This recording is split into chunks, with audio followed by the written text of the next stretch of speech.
শুধু দর্শক, একজন ভদ্র মহিলা জাতীয় প্রেস ক্লাবের সামনে আমি দেখতে পাচ্ছি, সে নিজে হাতে একটি ব্যানার লিখেছে এবং ব্যানারটি নিয়ে প্রেস ক্লাবের সামনে দাঁড়িয়েছে। আপনার নাম কি? আপনি কেন এইভাবে কি লিখেছেন বলেন তো আমারে। আমার নাম ঝর্ণা বেগম। আমি সরকারের সাথে সাক্ষাৎ চাই। হ্যাঁ, সাক্ষাৎ চাই। ভুক্তভোগী নারী টাকা ছাড়া কেউ সাক্ষাৎ নেয় না, সাহায্য দেন। আচ্ছা আচ্ছা, এরপরে এখানে কি লিখছেন? একটা বড় ব্যানারে কি? বড় ব্যানারে লেখা আছে রাজাকারের কথা। পড়ে শুনান। রাজাকার মালেক খান, মালেক খান ৭১ সালের। এই রাজাকারের বন্দী হলো গরিব বাহিনী। এই রাজাকার সকল দলে আছে। এই সরকার ও কোর্ট রাজাকারকে ভয় পায়। ভালো নারী কি দেশে থাকবে না? ভালো নারী কি দেশে থাকবে না? সবাই কি নরক হয়ে যাবে? সরকারের সাথে সাক্ষাৎ চাই। ফোন নাম্বার আমার, এই আমার ফোন নাম্বার।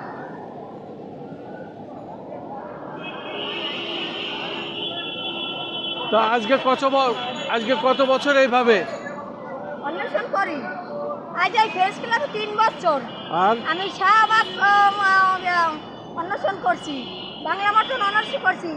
এই ব্যানার নিয়ে যমুনায় সরকারের গেটের কাছে 5 দিন অন্বেষণ করছি।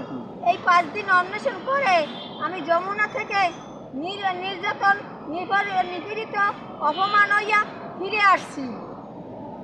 এখন আপনি কি চাচ্ছেন? মূলত সরকারের সাথে সাক্ষাৎ। এখন আমি সরকারের সাথে সাক্ষাৎ চাচ্ছি। আমার 2টি ছেলে গুম, ওই ছেলে 2টি ফেরত চাইছি। গুম হয়েছে? হ্যাঁ, আমার 2টি ছেলে। কত বছর গুম হয়েছে? গুম হয়েছে, একটা হয়েছে 7 বছর, একটা হয়েছে 24 সালে। এখনো কোনো খবর নেই? না। এখন আমি সরকারের হাইকোর্টে আমি ঘুরি। হাইকোর্টে আইনজীবীরা বলে ডক্টর উপদেষ্টা, প্রধান উপদেষ্টা ডক্টর ইউনূস স্যারের স্বাক্ষর লাগবে, তারপরে কোর্টে মামলা নেবে, নাইলে কোনো কোর্টে মামলা নেবে না। এখন আমার সাক্ষাৎ করার জন্য আমি গেছি, সব জায়গায় গেছি। এখন আমি সাক্ষাৎ চাই তার। এই সাক্ষাৎটা যেন আমি পাই, সকলের কাছে আমার অনুরোধ। শুধু দর্শক, এই ঝর্ণা বেগম, তার ভাষ্য আপনারা শুনলেন। প্রায় 3 বছর সেইভাবে জাতীয় প্রেস ক্লাবের সামনে সরকারের কাছে ন্যায় বিচারের দাবি জানাচ্ছে এবং এভাবে দীর্ঘদিনে কাজ করছে। সে এর আগে আওয়ামী লীগ সরকার আমলেও দাবি জানাইছে, অন্তর্বর্তী সরকারের আমলেও দাবি জানাচ্ছে, কিন্তু তার কোনো সুরা হচ্ছে না। যে কারণেই সে জাতীয় প্রেস ক্লাবের সামনে আজকে নিজে হাতে ব্যানার লিখে সেইভাবে দাঁড়িয়েছে। আমি সেটাই তুলে ধরলাম। কার্যালয়ে গেছে, গণভবনের কথা লেখে। গণভবনে 5 দিন অন্বেষণ করে অপমান অবদাস্ত হইয়াছে। সরকারের দরজায় যদি অনিয়ম থাকে, নিয়ম আছে কোন জায়গায়? সরকারের দরজায় যদি একজন ভালো মানুষ না থাকে, সেই সরকারের দরজায় যদি রাজাকার থাকে, তাহলে সরকার কি রাজাকার নিয়ে দেশ চালায়?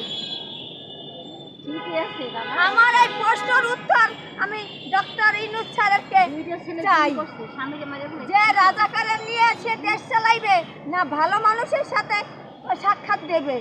ভালো মানুষের সাথে সাক্ষাৎ না দেয়, তাহলে সে তো ভালো মন্দ কিছুই যাচাই করতে পারবে না। ঠিক আছে, আজ এই পর্যন্তই থাকলো। আল্লাহ হাফেজ।